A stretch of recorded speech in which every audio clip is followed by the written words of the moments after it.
রাতের অন্ধকারে হয়তো বাড়ি ফেরার স্বপ্ন ছিল, কিন্তু সেই পথেই ছিনতাইকারীদের হামলার শিকার হয়ে অচেতন অবস্থায় পড়েছিলেন এক যুবক। পাশে ছিল না কোনো স্বজন, ছিল না কোনো সাহায্যের হাত।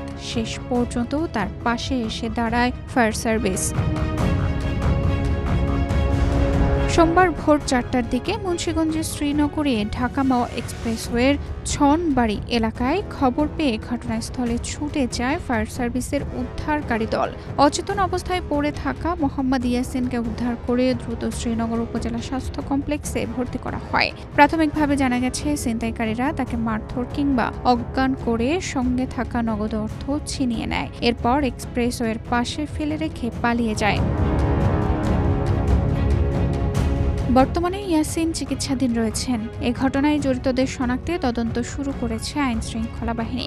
সড়কে এমন ঘটনা আবারও যাত্রীদের নিরাপত্তা নিয়ে নতুন করে উদ্বেগ তৈরি করেছে। তানজিদা রহমান ইনায়া, বাংলাদেশ প্রতিদিন। ঘন ধান পুষ্প ভরা আমাদেরই বসুন্ধরা। স্যার, আমাদের খেলার মাঠের দেয়াল ভাঙতে এসেছে। এটা আমাদের খেলার মাঠ।